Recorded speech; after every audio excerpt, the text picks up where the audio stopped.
Olá, estudante! Eu sou a professora Valquíria Paiva, sou professora de Química. Você está aqui no meu canal Química na Cuca. Se você ainda não me segue, siga-me nas redes sociais, Química na Cuca Oficial no Instagram. Olha só, a aula de hoje é sobre densidade gasosa, sobre gases. Então, se você quer aprender mais de química, depois da vinheta eu te conto.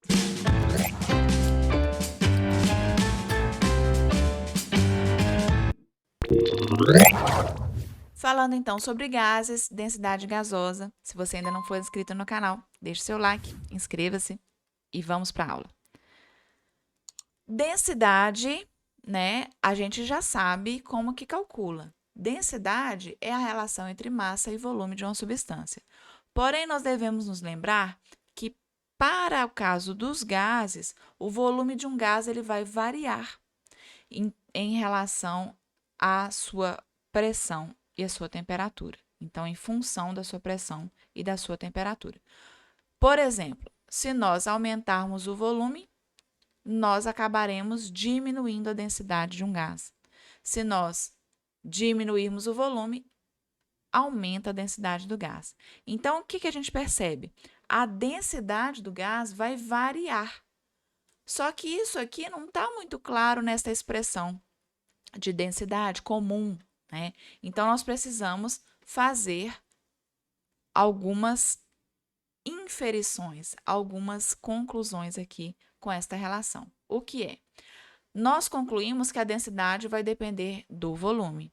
E nós concluímos que o volume, no caso de um gás, vai depender da pressão e da temperatura desse sistema. Podemos dizer, então, que a densidade depende da pressão e da temperatura.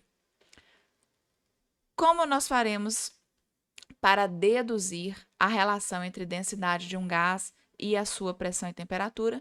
Usando lá a equação de Clapeyron do estado dos gases, que é P vezes V é igual a N vezes R vezes T. Então, P de pressão, V de volume, N de número de mols, R de constante geral dos gases e T de temperatura. Se a gente precisar, a gente também pode substituir o N, que é o número de mols, por aquilo que ele vale, né? N é igual a M, que é massa, dividido pela massa molar. Então, nós poderíamos substituir aqui nesta equação. Vamos, então, fazer essa dedução da relação entre densidade do gás e a sua pressão e temperatura. Substituindo N por M sobre Mzão, Mzão massa molar, Mzinho massa em gramas, nós teríamos aqui, ó, P, eu vou fazer um rearranjo trazendo esse M aqui para multiplicar junto com o P, tá bom? Então, P, que é pressão, vezes M, que é a massa molar, vai ser igual a M, que é a massa em gramas, dividido por V. Então, olha só quem apareceu aqui.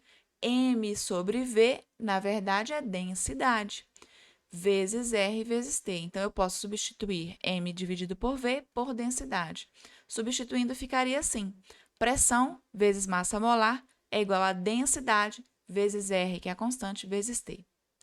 Densidade seria, então, a pressão vezes a massa molar dividido por R, que é a constante dos gases, vezes a temperatura. Vamos supor aqui que este gás esteja num ambiente qualquer, né? Aqui tem um balão com um gás. Vamos supor que a densidade desse gás seja menor que a densidade do ar. Este balão vai flutuar ou vai afundar neste ar, neste recipiente, neste ambiente aqui? Se a densidade do gás for menor que a densidade do ar, o balão vai flutuar. E se for o contrário, se a densidade do gás for maior que a densidade do ar, o balão vai afundar. Que é assim que acontece, né, em relação à densidade relativa. Vamos estabelecer esta comparação, então, no caso de um gás A. O gás A, como que eu faria o cálculo da densidade relativa dele? A densidade do gás A seria igual a pressão vezes a massa molecular do gás A dividido por R vezes T. E como que eu calcularia para o gás B? Densidade de B seria igual a pressão do gás B vezes a massa molar do gás B dividido por R vezes T. Então, aqui nós poderíamos fazer a relação da densidade desses dois gases da seguinte forma: densidade de A dividido pela densidade de B vai ser igual a pressão vezes massa molar do A, dividido por R vezes T, dividido pela pressão vezes massa molar do B, dividido por R vezes T.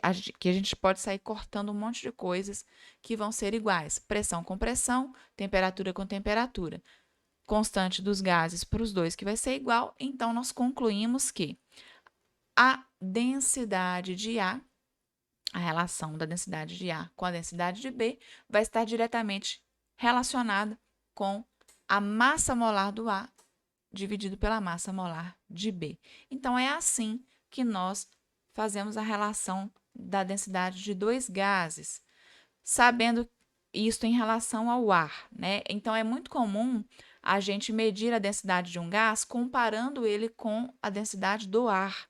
Para isso, a gente precisa da massa molar média do ar. Então, qual que é a massa molar média do ar? É 28,9 gramas por litro. O que seria essa massa molar média do ar? Então, ela está diretamente relacionada à massa aparente do ar. Deixa eu escrever aqui no cantinho. A massa molar aparente do ar, o que seria? Seria a média ponderada das massas molares dos gases que compõem o ar, que nesse caso são nitrogênio, a grande maioria, e oxigênio, a grande maioria. Tem outros 1% lá de diversos gases, mas aqui a gente vai relacionar apenas nitrogênio e oxigênio. Então, o que é massa molar aparente? É a média ponderada das massas molares dos gases do ar. Se eu precisar da massa molar aparente de qualquer outra mistura de gases, é assim que a gente calcula. Concluindo aqui que, sob a mesma pressão e temperatura, o gás de maior massa molar, né, será mais denso, aquilo que a gente viu no exemplo anterior, e vai afundar.